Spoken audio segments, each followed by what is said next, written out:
So Andy, welcome back to this beautiful surrounding, this stage. You were here earlier chatting with David. Yes, I was, and it's God's little paradise, isn't it? It's incredible. We're so blessed. I actually have no idea what the time is now, how long ago it was that you were last sat here, but for some people they might have already heard you earlier, for others they might have just joined us. Can you just tell us a little bit about who you are and who you're representing today? Yes, well, my name's Andy Martin, and I work for Mission Aviation Fellowship, MEF, or MAF, depending how people refer to it. And we're really here just to inspire people about international mission from the perspective of MEF. And as I said earlier, MEF is the world's largest humanitarian airline. But we're a Christian evangelical organisation, and our objective is to have a practical application to the gospel, meeting people at the point of need, whatever that need may be. And through that, affording ourselves the opportunity to share the gospel vocally. Amazing. I'm not sure, in the times that we've had chats before, I'm not sure if I've told you this, but one of my earliest childhood memories, and you know what it's like with childhood memories, they're a little bit blurred, but was of having, MAF is what I used to call it, MAF air pilot, a MAF pilot come and stay in our home. It must have been back sort of in the days where furlough was only ever used in the missionary context. We didn't all know what the word furlough meant then. He was back on furlough, and I remember him coming and staying in our family home. He was going around different churches, just raising awareness and stuff. And I just remember being really young and just thinking, this is so cool. This is an actual pilot that's come to visit us in our home. And hearing the various stories, and it was kind of my first exposure to that cross-cultural work you do. Now, I am not going to embarrass you and put you on the spot to tell you how many years ago that might have been, but tell me a little bit. It shows how long this has been going. This organisation has been going. This charity has been going. So tell us a bit about its history. Well, I can remember my childhood memories, but at my age, my memory is even more blurred than yours, Karen. The organisation was born out of the conflict of the Second World War. Where RAF pilots and engineers prayed faithfully and consistently with like-minded people. And their prayer was, Lord, can we use these aeroplanes for good rather than ill? Can we use these aeroplanes so that people's lives are touched and transformed for good? And the good that they spoke about was the transformation that the gospel can bring to people's lives. As the Second World War came to a conclusion, MEF was born.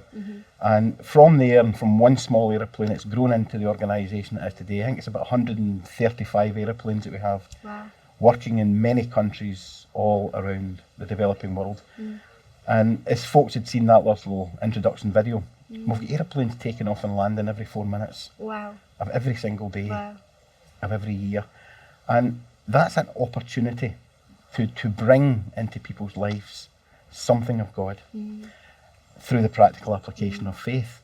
Now, it's very interesting when we look at, you spoke about furlough there. Now, furlough for us was the government paying our wages, allowing us to work from home.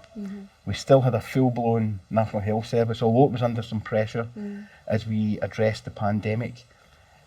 But furlough for the overseas staff was an opportunity, either 4 or 8 weeks, to come home to their sending country, to visit the churches and those people who are praying for them and supporting them, and to share the stories of what God's doing.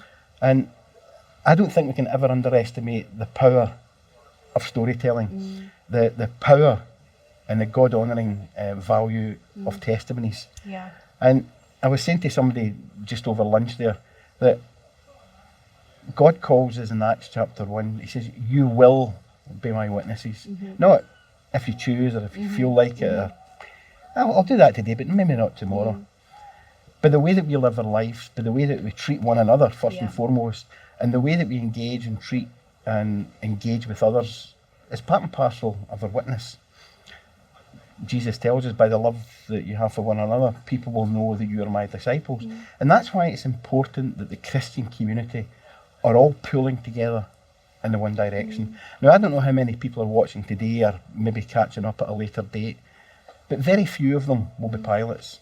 Very few will be aircraft engineers. Very few will be the out-and-out evangelist. But we all have a vitally important part to play in mission, whether at home or whether overseas. Now, as I said, MEF, contrary to popular belief, MEF does not stand for mostly Andy's fault. Although some... It may in certain places. It may in certain circumstances as well. But Mission Aviation Fellowship, our mission is to alleviate suffering both physically and spiritually.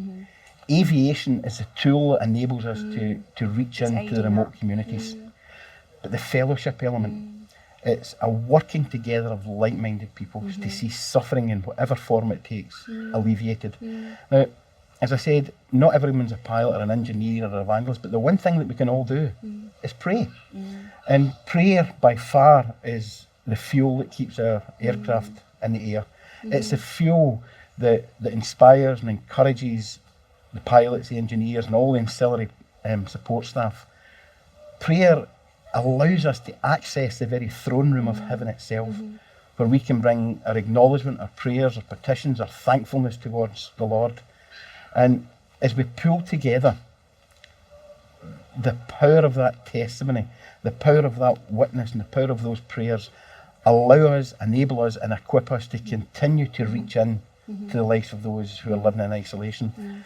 Now, yes, we've all been in furlough. Yes, there's been international lockdown. But within international lockdown, we've had tremendous freedom. We've had access to all the wonders of modern technology. We can communicate with one another with mobile phones, FaceTime, and all the various platforms that are out there. But for those in the developing world who don't have access to all these wonderful technological advancements, their isolation, especially in this last 16 months, must have increased exponentially. Because there was no people going in. Certain organisations withdrew their staff for safety, for security and for health reasons. But MEF kept serving. Wow. And right from the beginning of the pandemic, MEF were flying testing kits, flying in PPE, the nurses, the doctors and all the people who were there to help people navigate their way through this. But their countries couldn't afford to furlough people. They had no national health service. They had no national bank who could fund that level of support that we took for granted. So the folks in the developing world had to continue working to feed their families. They had to continue to go to market to sell their produce. They had to do that to keep a roof over their head. And because there was no NHS, they were dependent on Maf and some of the partners that we fly to access the things that we often take for granted. And it's stark in contrast very much. But when we look at the health aspect of those living in the developing world, the people that we're trying to reach with the gospel, when we look at food, clean fresh water and medicine and education, these are all the things that people think that mission organisations do, but they do far more beyond that. And one of the aspects is taking a step forward and helping people to address spiritual healing as far as mental health is concerned. And if anything good has come out of the pandemic in the affluent West, is the willingness and the freedom that people have to openly talk about their mental health. Mental health was always seen as a taboo. If somebody had a mental illness, people kind of kept their distance. They were marginalised, they were ostracised from families and communities, and we really didn't know how to deal with it. But with the pandemic, it's allowed us to really engage with people and help and support and encourage one another. But that's all down to the communications that we've had through the various platforms that we spoke about, but also with the health service and the ancillary services that are there to help address and deal with mental health. And spiritual healing is a huge part of what's necessary in the developing world. Often things happen where people don't understand. They are confronted with a whole series of issues, conflict, that really impact on their mental health. And what happens is people often are looking for revenge. They're looking for retribution. They're looking to address the issues that have caused them such pain and suffering mentally and ultimately physically. But we do have another video that I was wanting to show, and this video is about a man called Issa Justin Joseph. Issa Justin Joseph is South Sudanese by birth, but he's had to flee the conflict on several occasions over the border on foot into northern Uganda. So if I can just get the attention of the guys here, and if we just show this video, then we can talk about it in a moment or two. We were singing the praises there of modern technology, absolutely. but sadly the video it's didn't kick in. wonderful, isn't it? But you still can't beat a conversation, right? So we'll carry on. And I think one of the things that you were just alluding to earlier was around the power of stories. Yes. And actually, you know, sometimes as Westerners, it can be a little bit overwhelming when we see the needs in other areas of the developing world. But there's something powerful in the use of stories that help us to realise that, you know, our prayers still matter, our support matters, even if just for the one. Yes.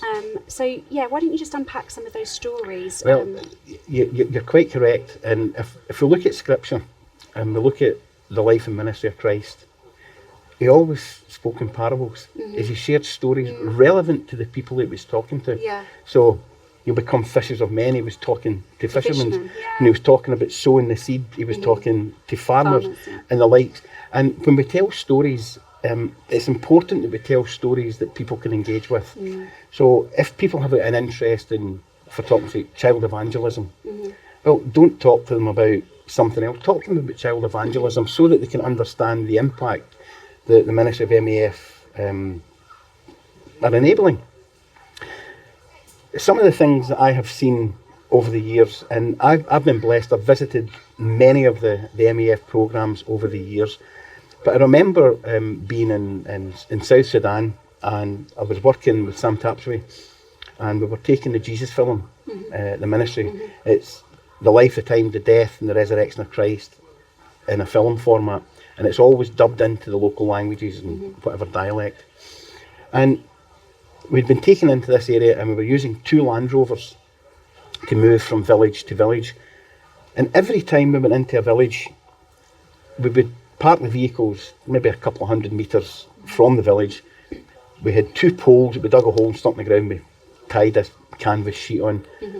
The projector would then screen the film, but because of the way that it was set up with the canvas, you could see it from both sides. Oh, wow. And the people used to come in their hundreds and they sat around this big screen in the middle. But every time we got to a village and we began setting up, the one thing that always amazed me was the children just seemed to ooze out the dust. And all of a sudden you were surrounded by kids who were clambering through all the equipment that were in and out the Land Rovers. What are you bringing? What are you going to do here? What's going to benefit me? On Uganda, it's right in the equator. And you get 12 hours light, 12 hours just suddenly darkness, goes dark. but it's so quick. It's like a click of the fingers. It's light, then it's dark. And we used to put the projector on, but no film, just the light. And when you think Jesus says, "I am the light of the world," right? We would put this light on, and the people would just gather in anticipation of what this light was going to pour into their lives, and we would show the video. And Sam would always stop it just after the resurrection and explain to people what they've seen, but what they can expect through this death and through this resurrection. So we were going round from village to village, and we went to an area called Masaka on the western banks of Lake Victoria. We went in and we began setting up, and we're all kind of looking, there's 10 of us, and looking around, and where are the kids? So Sam and myself and another chap walked into the village, and there was a subdued atmosphere. It was very tense, and we noticed that the children had been beaten by their parents, their grandparents, the village elders and the witch doctors to stay back from what was happening at the edge of their village, because the magic that these people had is not as strong and powerful as the magic of the witch doctor. We went back and we gathered in a holy huddle as Christians do, and we said, "Lord, what are we to do?" And it was clear that God wanted us to continue doing this. As we're praying, all of a sudden these stones began raining down on top of us. The witch doctors had gathered the crowd and they were stoning us. And I have never seen 10 grown men get into a Land Rover as quick in all my life. And after a while the stones stopped and they went away, and we got together again, and there was fear, there was trepidation, there was uncertainty. What do we do? Do we just pack up and go? these people could kill us and get rid of us, and no one would ever known that we were there. It was decided that they would continue, which, to be honest, I'm sitting there thinking, oh Lord, if my wife could see me now, she'd be giving me what for. But we put the screen on in the white light, and very slowly the people began to gather. Wow. The anticipation could not be subdued. The draw of this light was like a magnet. And so it should be with the gospel. And anyway, all of a sudden all these kids had gathered round, and their parents and the elders and that were all coming. And there was about maybe 1,200 people sitting in a huge circle around this big screen. Things were going well, and then one of the guys says, the witch doctors are here. So we're getting a couple of holy huddles, keep an eye on things, and prayed, Lord, protect us, protect the people. When it came to the scene of the crucifixion, there was some of the warriors guys over in the corner, and the only reason we knew that they were there, the tips of their spears, the flicker, all the reel-to-reel projectors, you could just see it flickering. Wow.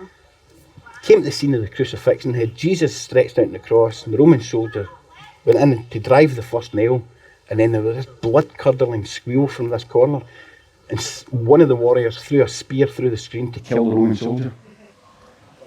He was so convicted by the injustice that Christ was experiencing that he said, no, that's enough, that is just not on. Wow. At the end of the film, Sam made an appeal.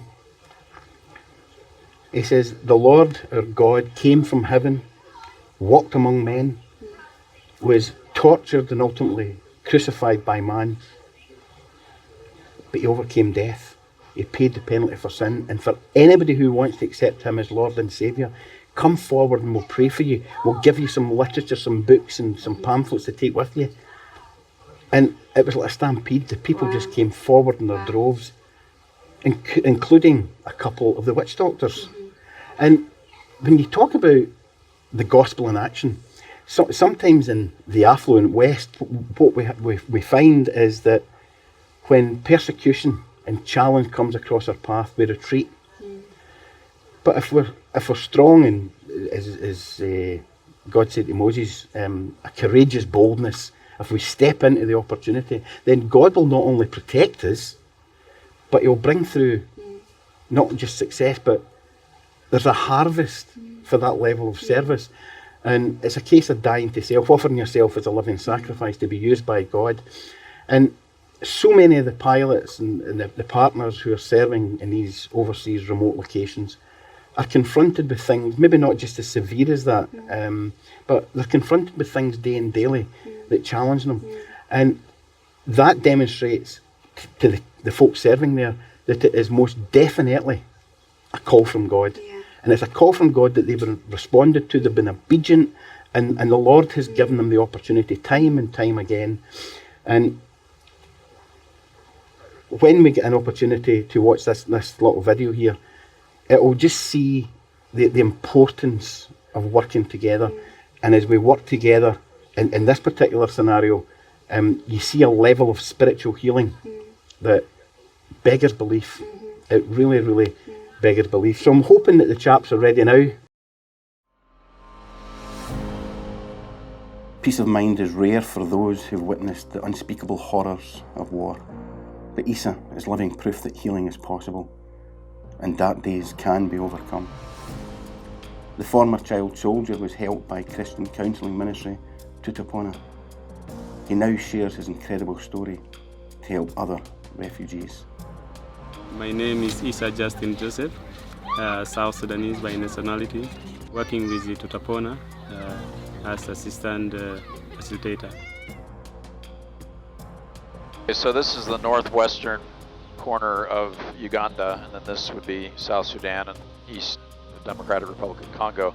This is where we'll be dropping you today in Adjumani and Tutapona, a base out of Adjumani, and work in the camps from there.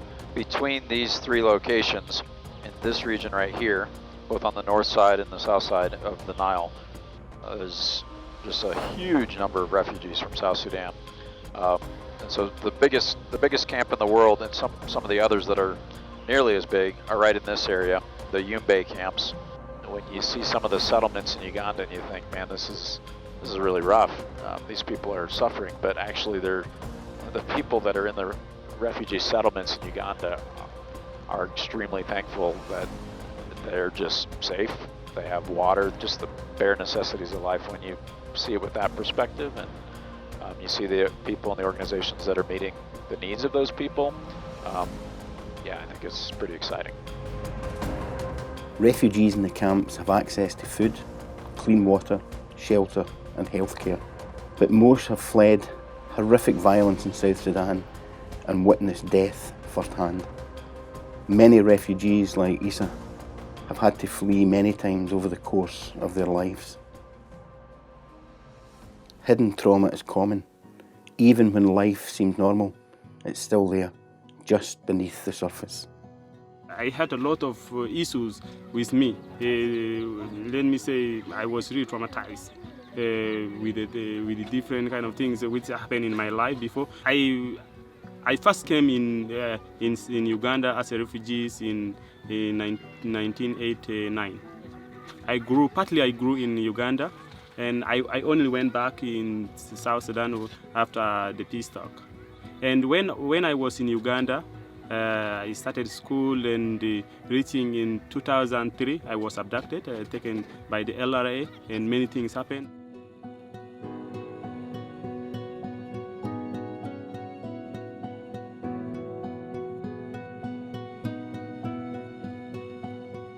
I've seen a lot of things. My mind, my memory kept on reminding me about it. And when I went back to South Sudan, I was like not stable. Tutapona teach people to recognise the signs of trauma and stress. They use the analogy of a snake bite to help people understand the things that have poisoned their lives. The Empower programme helps people to take the first step towards overcoming their emotional pain by forgiving those who've hurt them.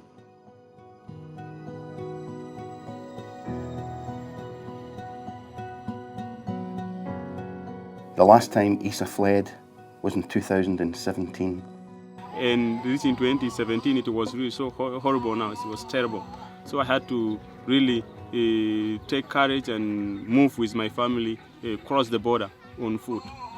Then when we reach here, sometimes imagine what could be wrong with myself, all this happening, coming around me, and what will be the end of me. Sometimes I could not really sleep.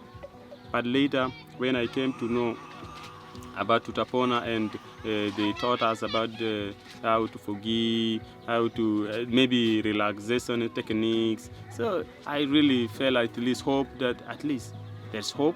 I thought it wise to also continue educating others. I get excited also about the about the mission organizations that we fly, because there's a lot of organizations that are Christ-centered Christian organizations, but that are serving humanitarian needs among the refugees. And so they're clothing, feeding, meeting medical needs that are, of very desperate refugees. And in so doing, it really opens the door then to meet the spiritual needs as well. MEF is helping to change the ending for refugees in Uganda, because every refugee has a story. Issa's is a story of faith, that dark days can be overcome.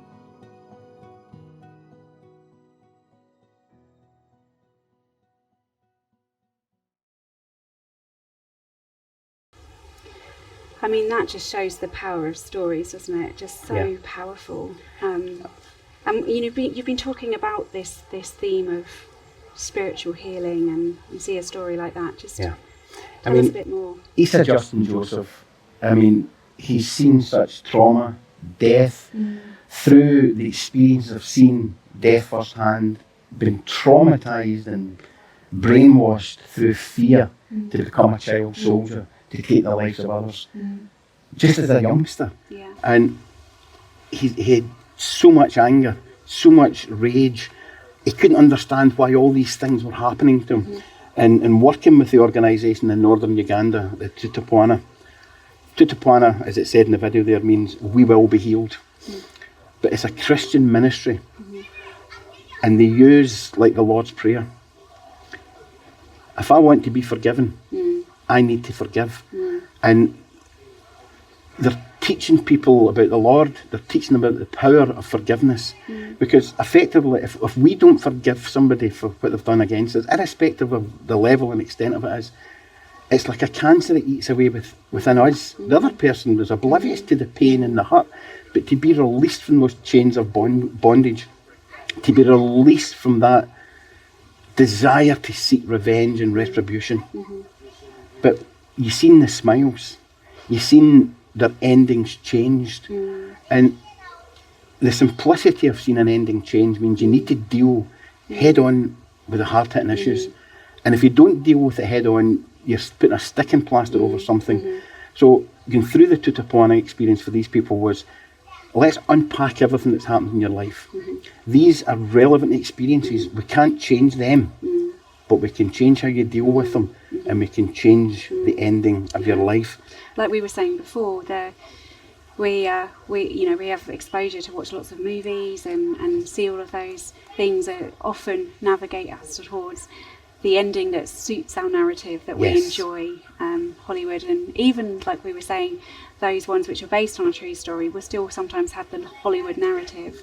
But this is real lives. It is real lives. So how do you see the impact of that narrative actually having hope and that change, those endings maybe being different? Well, it's about applying the gospel in its rawest terms. Loving your fellow man as your neighbour. Loving your fellow man as yourself. And that's going back to the F word, the MEF, the fellowship, the working together of like-minded individuals. And there'll be people watching, people who know Maf, that maybe didn't understand or appreciate the breadth and the extent and the depth of the ministry that we're involved in.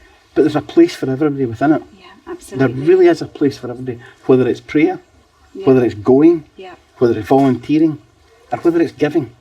And a small monthly donation enables things like this to continue. And so as we finish, can you just tell anybody that's watching how just the website address or how they can support you? Well, do you know something? Just as we're finishing, these wonderful technicians are going to put on the screen a URL as well as a QR code. So if folks are sitting in front of their laptop or sitting in front of their TV, get the mobile phone out and scan the QR code, and it will take them to a donation page in MEF. And they can, if they feel that way inclined and spirit-led, they can give a one-off donation. Or if they feel compelled to journey with us and be part of the MEF family, they can give a regular donation. And it doesn't matter how large or how small it is, it all goes to changing endings. Amazing. Seeing people's lives transformed for the gospel, seeing the kingdom of God expanded day and daily through the practical application Well, thank of you faith. so much, Andy. What a note to end on. And we're going to see you again a little bit later to hear a little bit more of the Maf story. And we'll be speaking about Papua New Guinea later on. We can't wait.